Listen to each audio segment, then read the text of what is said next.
The men with the knives in their bellies suddenly withdrew those knives and stabbed themselves in the neck 3 or 4 times until they could stab no more.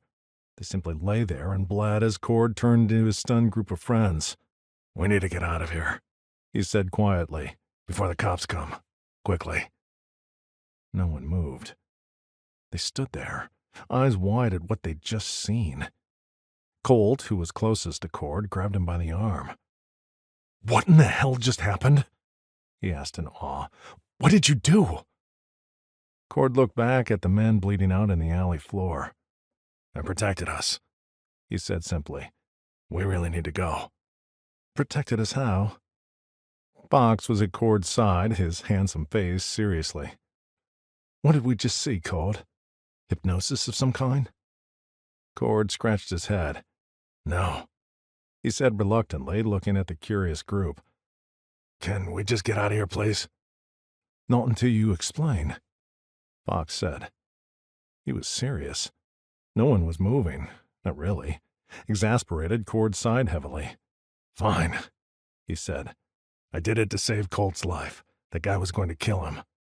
Colt, who had blood running down the right side of his torso, stepped forward. "It probably was," he said. "Nobody is disputing that, but what did you do?" Cord looked at his friend. "It's not something I really talk about," he said hesitantly. I haven't done that stuff since I was younger, but you all know I'm descended from Abigail Williams.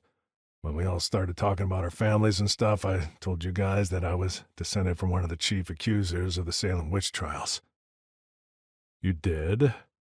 Colt said as his gaze moved to the men on the ground. "But what does that have to do with it? And done what stuff?" Cord was clearly reluctant. "My dad likes to call us casters," he said. "Abigail Williams was an accomplished witch, and that trait has passed down in my family like red hair or freckles, only it's some kind of power we can summon. What you saw was a spell. I turned their knives against them." "You're a witch?" Colt repeated in shock. "Seriously, Cord? Like magic?" Cord didn't answer.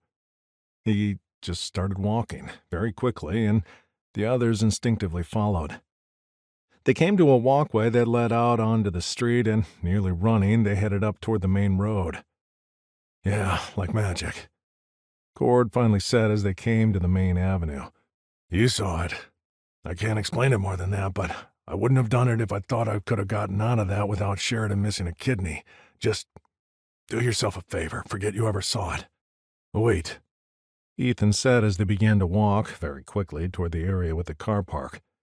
"We can't just leave. No matter what happened or how it happened, we have to call the police." "And tell them what?" Cord said. "That we got attacked and used that spell to turn the weapons against the guys who attacked us? They would think we were nuts."